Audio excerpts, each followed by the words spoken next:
Sebelum melanjutkan, jangan lupa subscribe dulu, terima kasih. Bab 86, biarlah badai mengamuk lebih keras lagi. Reputasi Ningsi telah tercoreng lumpur, dan sangat menyedihkan. Kemarin tengah malam, seorang blogger tabloid populer di Weibo telah menerbitkan sebuah posting panjang. Judulnya adalah kisah bagaimana wanita jalang yang licik Ningsi mencapai puncak, orang yang tak tahu malu yang belum pernah terjadi sebelumnya.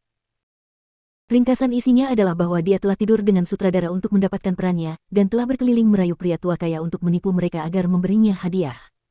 Dia bahkan dengan sengaja memanfaatkan Jiang Muye saat syuting. Postingan itu bahkan mengatakan bahwa saat dia berada di lokasi syuting, pintu kamarnya selalu terbuka.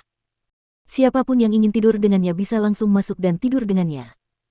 Itu membuatnya terdengar seperti pelacur yang sangat mudah bergaul dan sama sekali tidak memiliki batasan moral. Hal ini membuat penggemar Jiang Muye marah besar. Mereka berunjuk rasa untuk memprotes bahwa idola mereka telah dipasangkan dengan wanita seperti itu dan dengan marah menuntut kru produksi untuk mengganti pemeran utama wanita kedua. Komentar-komentar pada unggahan terbaru Ningsi sungguh tak tertahankan untuk dilihat.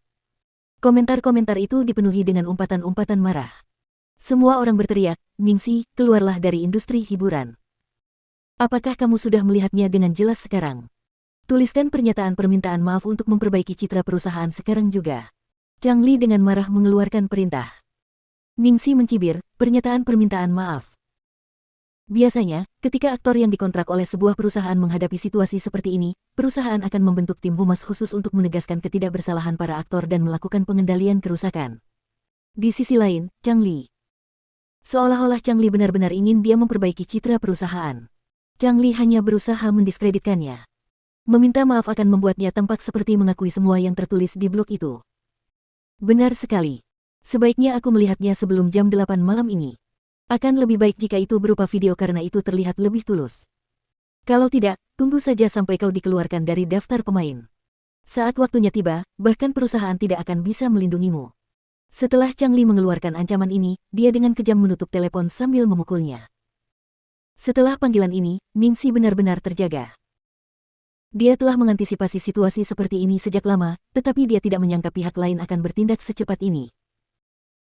Tampaknya Jia Qingqing bahkan tidak bisa menunggu sedetik pun.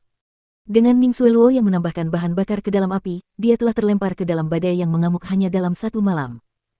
Baiklah, ayo lakukan. Dia sebenarnya khawatir mereka tidak akan bergerak. Ningsi segera bangun dari tempat tidur dan mandi. Setelah itu, ia mengeluarkan produk kosmetiknya dan mulai merias wajahnya. Setelah setengah jam, dia menatap wajahnya di cermin. Setelah memakai riasan, dia tampak pucat dan lesu, namun tetap saja terlihat menyedihkan. Dia menganggukkan kepalanya tanda puas. Tepat setelah dia membereskan meja, terdengar ketukan di pintu.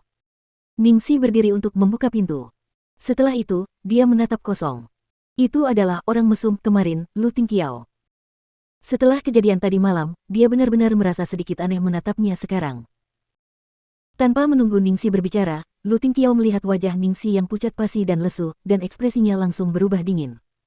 Tanpa berkata apa-apa lagi, ia mengambil ponselnya dan mulai mencari kontak.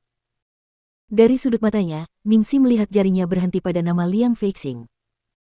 Liang Feixing adalah direktur hubungan masyarakat di Golden Age Entertainment. Ia memiliki sepasang tangan ajaib yang telah menyelesaikan skandal banyak aktor dengan indah dan memulihkan reputasi mereka. Ia dapat dianggap sebagai contoh teladan bagi manajer hubungan masyarakat manapun. Ketika Ningsi melihat ini, dia langsung bereaksi. Seperti seekor harimau, dia menerjang maju dan menyambar ponsel Lu Tingqiao.